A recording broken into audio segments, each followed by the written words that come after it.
안녕하십니까. 과학과 강사 조순형입니다. 제가 이번에 받은 문제는 그 지구과학 1에 관련된 문제가 되겠고요. 그 다음에 이제 고2, 고3 그 수능 문제가 되겠습니다. 우선 대상을 좀 표현을 하면 지구과학이 되겠고요. 지구과학 1입니다. 그 다음에 등급은 3등급 이상을 기준으로 좀 설명을 드리겠습니다.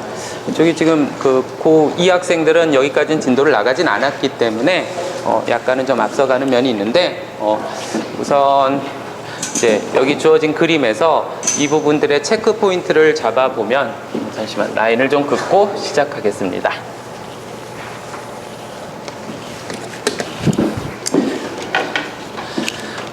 그래서 우선 이쪽에 관련된 내용들은 이제 천체 천문 단원이기 때문에 좀 학생들이 어려워하는 면이 있습니다. 이제 우리가 실질적으로 이게 뭐 많이 좀 접해보질 못했던 내용들이다 보니까 그런데 이 개념들 했었을 때 우선 이제 공전 궤도라는 개념에 대해서 좀 이해를 하고 있어야 될 것이며 두 번째로는 이제 케플러의 법칙이라고 있습니다.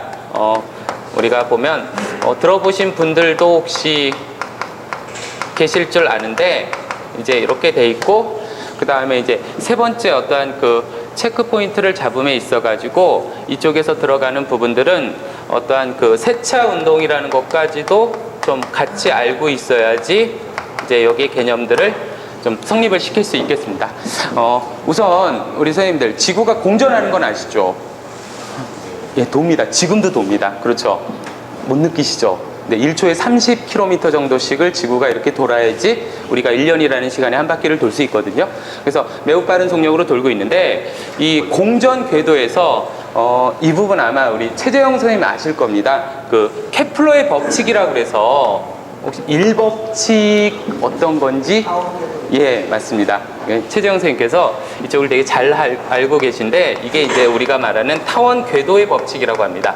그래서 타원 궤도의 법칙이라는 부분이 뭡니까? 라고 한다면 이제 많은 학생들이 그 천체가 이제 공전을 한다, 원 운동을 한다라고 한다면 아주 정형화된 원 운동을 한다라고 생각을 하지만 실질적으로 우리 천체, 모든 천체는 타원 궤도상의 운동을 하고 있습니다. 자, 그랬었을 때 우리가 수학 선생님들께서는 이 부분을 좀 잘 아시죠? 타원이라고 하죠. 우리가 타원이라고 그랬었을 때 이제 타원이라는 부분은 이 중심원이 아니라 어떠한 두 군데의 초점을 기준으로 해서 이 초점이 이렇게 있으면 우리 저 주어진 상황에서 제가 태양을 이 왼쪽에다 좀 그려보겠습니다. 그래서 여기에 보면 누가 있다? 이쪽에 이제 태양이 있다라고 한다면 태양이 원운동의 중심에 있는 게 아닌 이 타원의 한쪽에 초점에 있다. 자, 이렇게 봐주시면 되겠습니다. 그래서 이제 이쪽에 태양이 있게 되겠거든요. 두 번째로는 우리 공전 궤도가 이렇게 주어져 있으면 당연히 돌겠죠. 그러면 지구가 이쪽에 있을 때도 있고요. 이 부분은 좀 지우겠습니다. 그 다음에 두 번째로는 이쪽에 있을 때도 있겠죠. 그래서 이렇게 두 군데가 있겠습니다. 물론 이 부분은 이제 6개월 주기가 되겠죠. 자, 그러면 이건 어렵지 않은 게 태양을 기준으로 해서 지금 제가 여기를 A점이라고 한다면 이쪽은 당연히 좀 가깝겠죠. 맞죠? 눈에 보이시기에도 가까우니까 여기를 표현하는 말이 바로 근 1점이 되겠습니다. 그래서 이제 근 1점이라는 게 뭡니까? 라고 한다면 태양과 가까운 상태를 말하고 그럼 당연히 이 B점이라고 표현을 할 수 있는 오른쪽은 원 1점이라고 할 수 있겠지요. 자, 여기까지 되겠습니다. 우리 김호범 선생님, 제가 만약에 태양을 여기를 놓으면 이 A점과 B점 상에서의 거리가 다르기 때문에 그러니까 같은 거리가 아니기 때문에 햇빛을 받는다 그러면 A점이 더 많은 에너지를 받을까요? 아니면 B점이 더 많은 에너지를 받을까요? 그렇죠. 가깝기 때문에 A점 자체가 더 많은 에너지를 받는다라는 거에 대해서는 우리 알 수 있겠습니다. 자, 그래서 이 케플러의 법칙의 타원 궤도의 법칙을 좀 알아야 되겠고 두 번째로는 이제 세차 운동은 이 문제에서는 해석이 되진 않지만 이 개념을 좀 알아야 되는 게 어떤 부분이 생기느냐면 자, 우리가 여기에 이제 북반구, 남반구가 있는데 혹시 요거 우리 최정 선생님께서 한 번만 더 좀 수고해 주십시오. 북반구라는 게 우리 선생님들 봤었을 때 위쪽일까요? 아래쪽일까요? 위쪽입니다. 그러니까 이것도 좀 모르는 친구들이 있는데 이쪽을 우리가 살고 있는 북반구라고 할 수 있죠. 자, 북반구인데 그러면 최재형 선생님, B점은 우리 북반구를 기준으로 했을 때 겨울일까요? 아니면 여름일까요? 예, 겨울이죠. 그래서 정확하게 말하면 동지점이 되기 때문에 12월 22일에 이 지점에 있다라고 보시면 됩니다. 그래서 이제 겨울이라고 나왔는데 이걸 뭐 여기서는 좀 동지로 고치겠습니다. 양력 12월 그 다음에 22일이 자, 이 지점이 되겠고, 자, 그렇다면 A점은 반대겠죠. 여름이겠죠. 근데 여름이라고 하지 말고 이 지점을 뭐라고 표현하면 좋을까요? 동지의 반대, 그렇죠. 하지죠.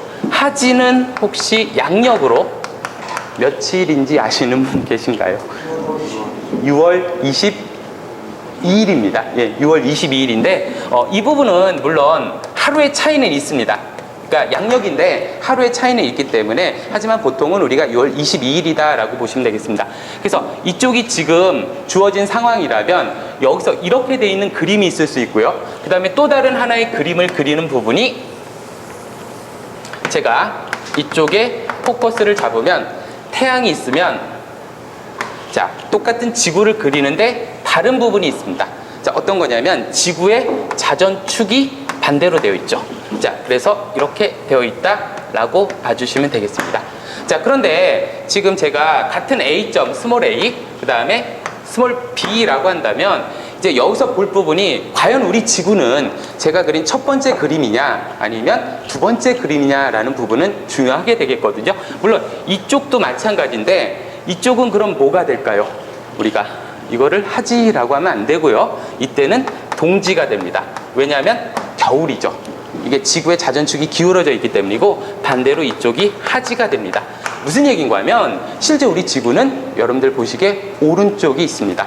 그렇기 때문에 여름에 좀 멀기 때문에 덜 태양 에너지를 받고 겨울엔 가깝기 때문에 햇빛을 좀 많이 받는 상태가 현재입니다. 근데 이게 한 1만 7천 년 정도 후라면 요 팽이가 여러분들 돌 때 이렇게 거의 끝 무렵에 보면 돌면서도 이렇게 비틀비틀하는 걸 볼 수 있는데, 우리 지구 자전축도 공전 궤도상에서 그런 운동을 하고 있거든요. 그래서 이렇게 바뀐다면 이때는 하지점에서는 더 많은 에너지를 받고 동지점에서는 적은 에너지를 받기 때문에 지금보다 겨울에 더 춥고 여름에 더 온도가 높아지는, 자, 그런 상태가 될 거다라는 부분까지 있습니다. 근데 제가 이 부분을 지금 강조를 한 건 이 등급을 여기에 지금 3등급이라고 제시를 하기는 했는데, 요 개념을 모르면 3, 4등급 학생들은 여기서 우선 낚이게 됩니다. 그렇기 때문에 이제 이 세차 운동이라는 것과 자, 주어진 제시문에서 발문에 있는 내용과는 좀 다르다라는 걸 우선은 언급을 좀 하고, 그 다음에 기본적인 제시 내용들을 좀 한 다음에 이쪽에 대해서 문제를 설명을 좀 드리도록 하겠습니다.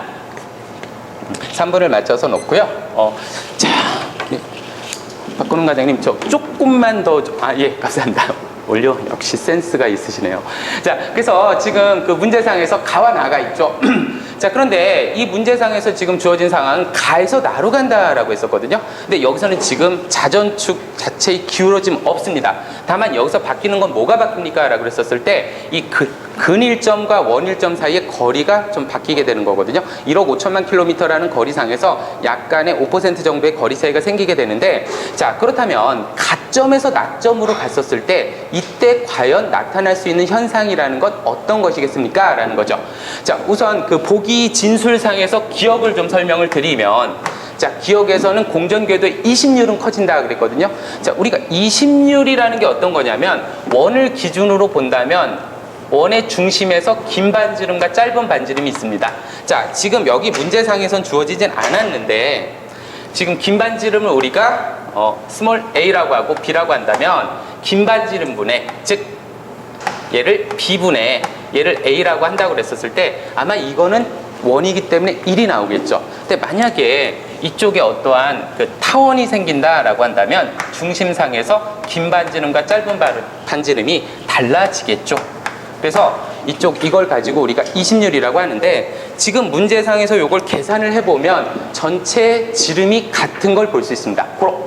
여기서 반지름도 같겠죠. 그렇기 때문에 기억 진술에서 이심률이 커진다라는 것은 잘못된 이유가 이심률의 변화는 없다라고 고치는 게 맞는 진술이 되겠습니다. 자, 니은에서 보면 북반구의 여름은 근일점에서 나타난다 그랬거든요. 자, 북반구가 어디 있습니까? 라고 한다면 위쪽이고요. 그 다음에 여기는 지금 현재가 뭐죠? 겨울이기 때문에 여름이면 이 지점에 있어야 되겠죠. 고로 여기서 원일점에서 나타난다가 맞게 되겠습니다. 자, 마지막 보기의 디귿을 보면 북반구에서 여름철과 겨울철의 일사량의 차이가 작아진다 그랬거든요. 지금 이게 무슨 얘기냐면 가점에서 보면 겨울이죠. 그 다음에 낮점에서도 겨울이거든요. 근데 어떻습니까? 가까워지겠죠. 그 말은 무슨 얘기가 되느냐면 겨울 자체의 기온은 높아지는 걸 볼 수 있고, 그 다음에 반대편으로 갔을 때 여름에서 보면 지금 152에서 156.5로 가기 때문에 멀어집니다. 그 말은 입사량, 즉 태양 복사 에너지 양이 작아지기 때문에 기온이 낮아지는 걸 볼 수 있습니다. 즉 최대값이 작아지고 최소값이 증가하니까 그 편차는 줄어드는 게 맞겠죠. 그래서 지금 제시된 문제에서는 디귿만 맞게 됩니다. 그래서 지금 제가 설명을 드린 부분은 여기까지가 되는데, 잠시만 시계 좀 꺼놓고 하겠습니다. 지금 여기까지 제가 3등급을 놓고 설명을 드렸지만, 실제 이제 우리 좀 그 중하위권 학생들은 이 자전에서 이 자전축이 기울어져 있다라는 부분까지도 좀 다시 설명을 좀 해줘야 되거든요. 이 문제에서는 없는데, 이게 몇 도가 기울어져 있다라고 한다면 뭐 23.5도라고 하는데 실제 문제에서 23.5도라고만 하면 틀립니다. 왜냐하면 우주에 가면 기준이 없죠. 우주에 가면 제가 이렇게 있어도 이거를 기울어져 있다라고 하면 안 됩니다. 왜냐하면 절대 기준이 없기 때문에. 그래서 정확하게 보면 뭐 공전 궤도면에 대해서 66.5도 또는 공전 궤도면의 수직선에 대한 23.5도라는 제시가 되어 있지 않으면, 자, 그거는 잘못된 얘기이기 때문에 요기에 맞춰서 이렇게 등급을 좀 설명을 하고, 대신에 또 우리 좀 뭐 1등급, 2등급 학생들은 여기서 이제 개념 스킵을 해가지고 요 포인트만 잡아주면 또 좀 신속 정확하게 문제를 풀 수 있도록 그렇게 지도하고 있습니다. 수고하셨습니다. 예, 감사합니다.